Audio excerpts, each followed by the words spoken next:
Joining me now is former ambassador to the United Nations and senior fellow at the American Enterprise Institute, Ambassador John Bolton. Ambassador, everybody's calling for global currency. I think part of this is a game, but I think also part of it is now the UN is saying, you know what, we should have a global currency. It's also a movement to tie the entire globe together into one big government. Am I wrong or right? Well, I think there are a lot of different motivations. If you look at China, they're worried about the U.S. inflation devaluing the debt that they hold, and their unwillingness to buy more of it actually may help save us from ourselves. Yes. But I do think there are other people in Europe, many in the United States as well, who don't prize sovereignty, particularly American sovereignty, as much as most Americans do. And the real test I think we're going to see here in the next few years is where the Obama administration comes out on some of these globalization proposals. You know, he wrote a paper, I'm trying to remember, I mean, his plan is like the next big plan or something like that, but there's a secondary title to it. Do you know what I'm talking about? The Obama...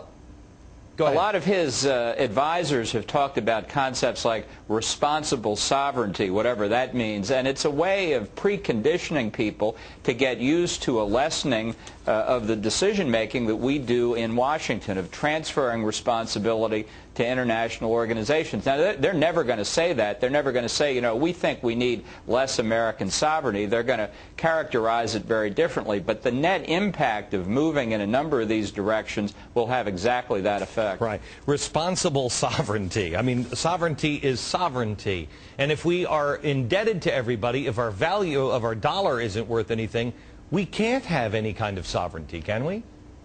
Well, and that is certainly the consequence of inflating the currency, which at spending levels projected by the Obama administration seems to me to be the inevitable effect. I think too many of our leaders have forgotten the inflation of the late 1970s and the Carter administration, where it went up as high on an annualized basis as 18% per year, as one of the reasons that that Reagan won such a decisive victory in 1980. People wanted to stop it. And because we've forgotten about the negative impact of inflation on our domestic lifestyle and on the international consequences, we seem headed toward it again. You know, how do we convince anybody of that? I mean, there are too many people in Washington that don't care, on both the left and the right. There are a few speaking out, but a lot don't care. A lot are in and just say, hey, boy, I want to be part of that, you know, that new deal. I want to be part of that new global network. And the rest of the people, my daughter, I was thinking this today, my oldest daughter, John, was born in 1988. Most people don't have any clue as to what real strife is in this age. I mean, unless you're at least 45, you haven't lived through a hard time. Well, then it's up to the baby boom generation to explain to everybody just how bad inflation is. Not that I'd ever give the baby boom generation much responsibility, but I think we have to undertake it here. You can see in this upcoming G20 meeting in the next few days, Prime Minister Gordon Brown of the United Kingdom has his own ideas for a global New Deal, and we're going to see whether predictions about the Obama administration being post-nationalist, post-American, if you will, are going to come into play here. Well, I mean, you know, let's not throw Barack Obama under the bus solely. I think George Bush was not as bad, but he was on the same road. I mean, you know, we've been playing the game with the United Nations. Thank God George Bush sent you into the United Nations. I know you were extremely unpopular there. I cheered for that. I mean, I think these guys, they'll take away guns, they'll take away our sovereignty, they'll take away our currency, our money. They're already starting to put all the global framework in with this bullcrap called global warming. This is an effort to globalize and tie together everybody on the planet, is it not? Sure. If you say all problems are global in dimension, then it's not much of a leap of logic to say you need global solutions, and what better place to have them than in the UN or comparable institutions. But this goes fundamentally, I think, to what the President and his advisors think of America. I think you and I and most Americans believe in what has been called American exceptionalism, that we are different from other countries. I'm not sure the Obama administration as a whole really believes in that concept. You know, I don't know, Ambassador, how many people in America still believe that. I do, but that's because I read about the founding of our country. I think most do, and I tell you, one of the great things that President Bush 41 said when he was accepting the nomination in 1988, criticizing Massachusetts Governor Michael Dukakis, he said in his acceptance speech, you know, Governor Dukakis thinks of the United States as just one more nation out there on the floor of the UN General Assembly, somewhere between Albania and Zimbabwe. And I think that characterization of Dukakis really fits the Obama administration as well, and we should be very careful as we watch it play out. But haven't we come to a place in the world, I mean, I want to come back to the currency here in a second, but I think we've come back to a place in the world where we look at the UN as we got to ask Mom and Dad for permission on everything. That's a way for everybody to get together and talk things out. But we don't answer to the UN, and yet they are building a world where we will be forced to answer to them. They said on the currency, we need to have a global security council for our finances where, oh, by the way, we're also going to tax everybody 1%. You got to be kidding me. Why isn't there more outrage from this?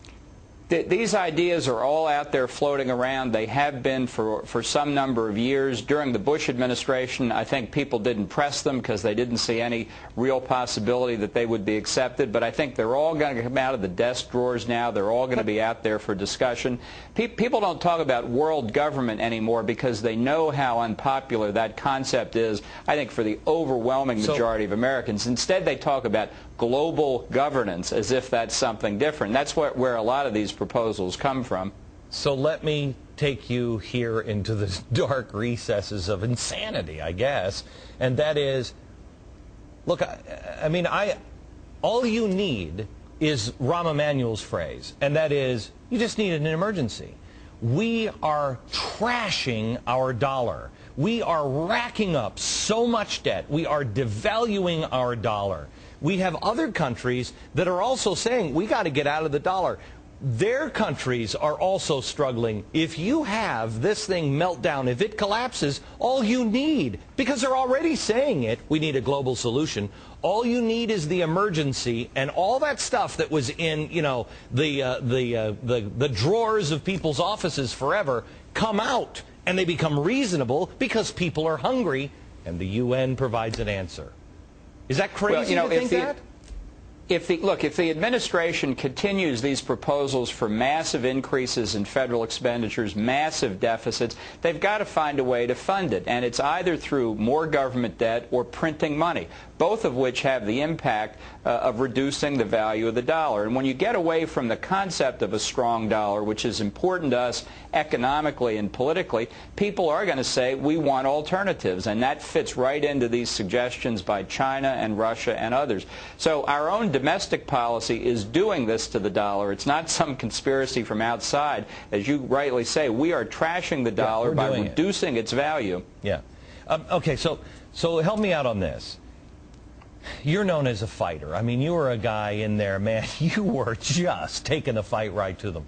So what does the average person do? I mean, the average person, they hear, you know, I might be losing my sovereignty. How do we fight that? Especially when there was a story today about Haley Barbour. I mean, here's a guy who's a Republican. Haley Barbour is not. Originally, I saw the headline. I thought he was fighting against eminent domain. I thought he was actually going in and saying, hey, now eminent domain is important for some stuff, but not for new casinos. And the Republicans aren't even standing up against eminent domain. Who's on our side? Well, you know, I think it's important we understand what we mean by sovereignty. To Europeans and many left-wing intellectuals in this country, it's just kind of an abstract concept that doesn't mean much. But I think to most Americans, sovereignty means our control over our own government. It's about self-government. Yes. So preserving sovereignty means keeping control over what the politicians are doing. And I have to say, I am optimistic on this score, because I think when Americans understand what the risks are, they will stand up and tell their members of Congress, but don't even think about it. But we've got to get organized. There's no doubt about it. Ambassador, when you say world government, it does sound nuts. And because everybody knows nobody's for world government. But again, if you add and that's why they don't call it world government. Pardon me? I know. Well, that's why they don't call it.